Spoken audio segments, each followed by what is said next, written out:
Hai guys, kalian tahu nggak kalau di bumi ini kita itu dilindungi sama suatu gas, di mana gas ini menyelimuti bumi, dan di mana fungsinya untuk menjaga kehidupan yang ada di bumi.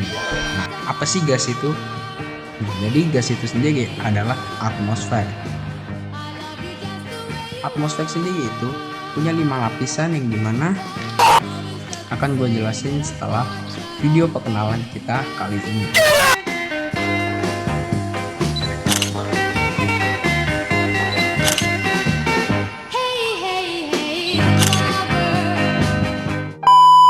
Kita bakalan masuk ke lapisan yang paling dekat dengan bumi, yaitu troposfer, yang dimana ketinggiannya adalah 0 sampai 10 km di atas permukaan bumi.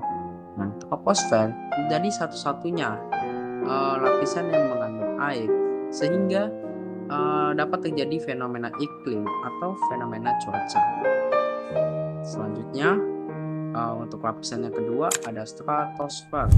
Stratosfer adalah lapisan kedua yang terletak di atas troposfer, yang dimana dia mengandung lapisan ozon. Nah, untuk ketinggiannya sendiri dia berada di 10 sampai 30 km di atas permukaan bumi. Nah, pada lapisan ini juga pesawat dapat terbang karena pergerakan udara dari lapisannya ini sangatlah stabil. Lalu ada lapisan ozon yang dapat menyerap radiasi dari ultraviolet sehingga dapat melindungi kulit kita dari sinar ultraviolet. Yang ketiga ada mesosfer, yang dimana mesosfer ini adalah lapisan ketiga dari atmosfer dengan yang ketinggiannya 30 sampai 50 km di atas permukaan bumi. Nah, kalian pasti pernah melihat bintang jatuh. Nah, sebenarnya itu adalah hujan meteor yang mau masuk ke bumi tapi terbakar habis oleh mesosfer. Lalu yang keempat ada termosfer. Termosfer adalah lapisan keempat yang dimana lapisan ini sangat panas dan juga menjadi tempat dimana munculnya aurora serta orbit satelit yang rendah.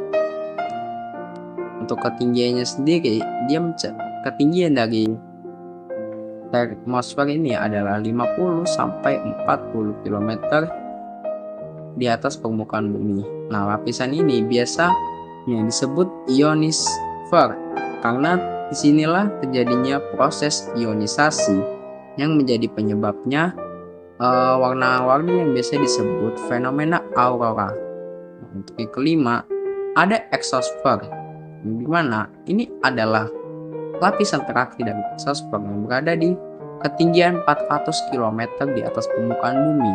Exosfer sendiri memiliki tekanan yang sangat rendah dan banyak butiran gas yang tembus ke ruang angkasa. Dari kelima lapisan ini, atmosfer punya peran penting untuk melindungi, menopang, dan juga mengatur kehidupan bumi dari tempat hujan turun dan juga satelit yang mengorbit. Atmosfer adalah sistem yang sangat luar biasa yang ada di bumi kita. Oke, sekian dan terima kasih. Halo semuanya, saya akan menjelaskan definisi fenomena kabut.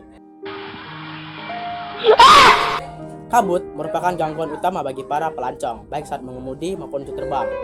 Kabut mengakibatkan tertundanya perjalanan dan dalam beberapa kasus pembatalan memprediksi kabut bisa jadi sulit, tetapi prediksi yang tepat sangatlah penting. Prediksi kabut yang tepat dapat membantu orang lebih siap untuk menghindari penundaan dan penundaan ke kantor. Persiapan terbaik dimulai dari awal ke kantor atau sekolah. Berangkat lebih awal akan membantu menghindari kemacetan lalu lintas yang lebih besar yang dapat mengakibatkan daerah perkotaan pada pagi hari yang terbatas. Makasih.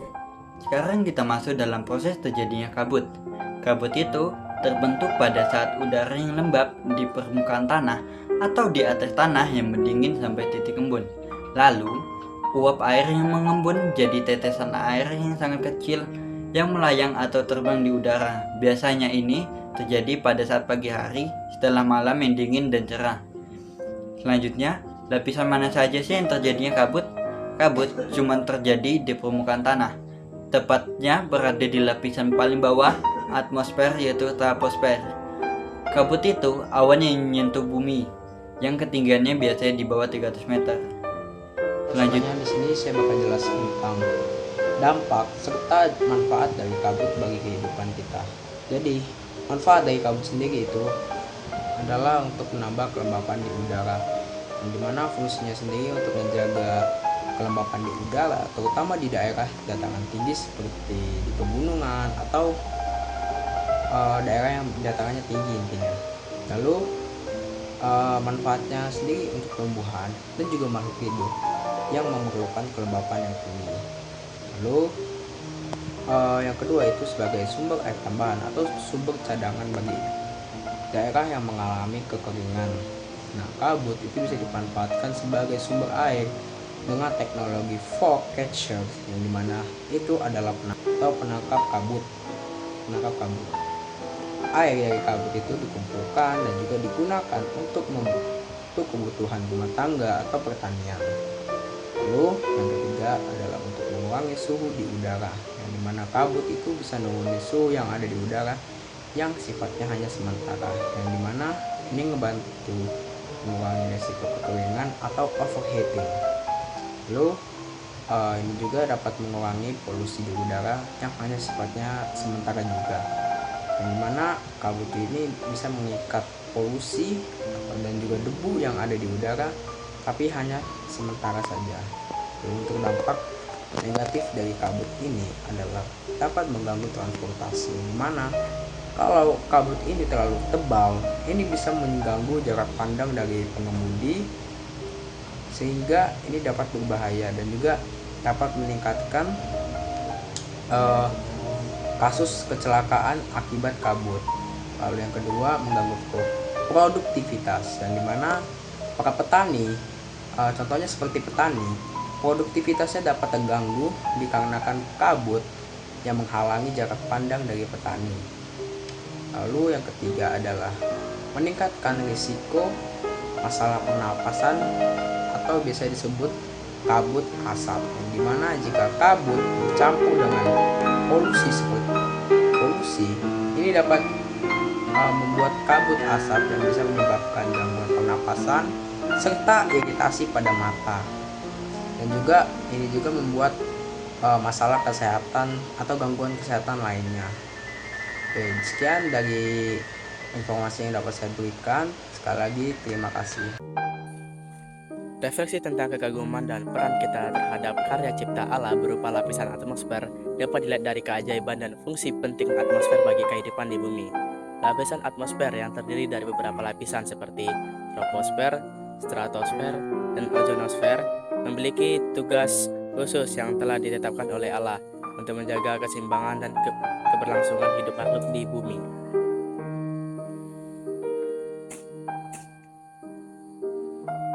Kita patut kagum karena yang pertama, melindungi bumi dari radiasi sinar ultraviolet berbahaya melalui lapisan ozon. Yang kedua, menjaga suhu bumi agar tetap stabil sehingga bumi menjadi tempat yang layak huni. Tiga, menjadi media distribusi air dalam siklus hidrologi yang sangat penting bagi kehidupan.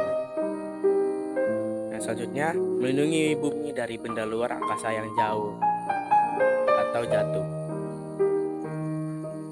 dan menyediakan gas-gas vital seperti oksigen dan karbon dioksida untuk manusia, hewan, dan tumbuhan bernapas. Sebagai manusia, peran kita adalah menjaga dan merawat atmosfer agar fungsi-fungsi tetap optimal. Hal ini termasuk mengurangi polusi, menghindari aktivitas yang merusak lapisan ozon, dan berkontribusi dalam upaya pelestarian lingkungan untuk mencegah pemanasan global dan kerusakan iklim yang dapat mengancam kehidupan di bumi. Dengan menjaga atmosfer, kita juga menjalani amanah dari Allah untuk memelihara ciptaannya yang luar biasa ini, sehingga generasi mendatang dapat terus menikmati manfaat dan bumi tetap lestari sebagai tempat tinggal semua makhluk hidup.